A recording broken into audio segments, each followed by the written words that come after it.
Well, didn't Jesus himself say that he did not come to bring peace but a sword? Didn't he say that in Matthew, the 10th chapter?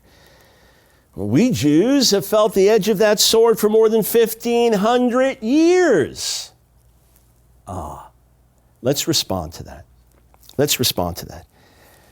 The Messiah did not come to usher in an age of peace as was expected by many.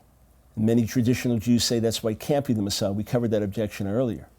But he did not come to usher in a perfect world of peace. Then he will do that when he returns at the end of the age. He came to deal with sin, to bring people into right relationship with God, to bring atonement, and then to put this message in our hearts so we can now spread it as Jews, then to Gentiles around the world, and then to usher in his return as the knowledge of God spreads to the ends of the earth.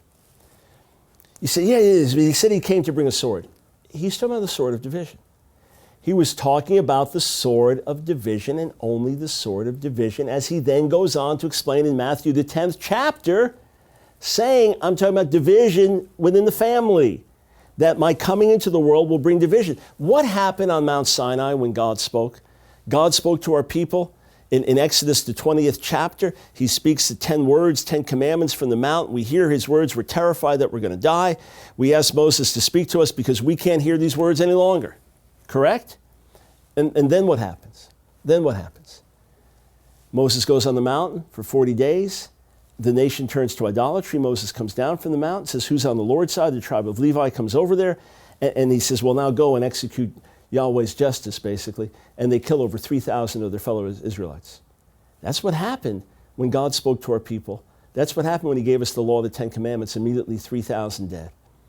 Sometimes the presence of God, the coming of God into the world brings separation, but Jesus didn't bring it with a bloody sword. No. Read the earliest history. The ones who were put to the sword were the followers of Messiah. He set the example. He didn't fight back against the Romans. He didn't call on his disciples to fight back. You say, yeah, but isn't there one account in Luke where it tells us that they had like 3 swords and doesn't... He was saying to them, look, I'm about to be numbered with the transgressors. Isaiah 53 says they're going to count me among the lawless men. This prophecy is about to be fulfilled.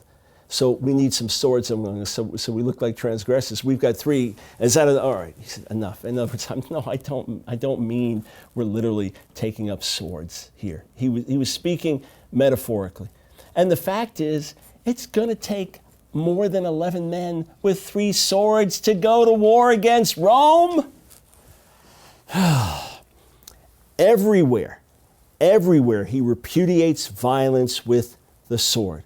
To the point that when Peter pulls out one of those swords to fight for him, when the crowd from the high priest comes and soldiers come and they're going to take him captive, and they're doing it at night because he was so popular among the people, and Peter in his zeal takes out a sword and he chops off the servant of the high priest, chops off his ear, Yeshua says, Peter, put the sword back into the sheath. Those who live by the sword will die by the sword. I didn't come to bring violence. And then he heals the man's ear. That's not what you do as a violent revolutionary. And that's why he went as a lamb to the slaughter, and that's why his followers, according to 1 Peter 2, followed his example. Do you know that most of the 11 first Talmidim, first disciples, that perhaps 9 or 10 of them were killed for their faith? Martyred. Why didn't they start an uprising? Because they understood the teaching of Messiah. And you know that the earliest persecution was fellow Jews who followed Jesus, the Messiah, being persecuted by their Jewish brothers and sisters who didn't follow Yeshua, the Messiah? You say, I find that hard to believe. Well, in Israel today, who's persecuting whom? I asked that question a few lectures ago. Who's persecuting whom? Are the Messianic Jews persecuting the Orthodox, the ultra-Orthodox, or are some ultra-Orthodox persecuting them? Was there an occasion where New Testaments that were given out by Messianic Jews were burned, gathered and burned by ultra-Orthodox?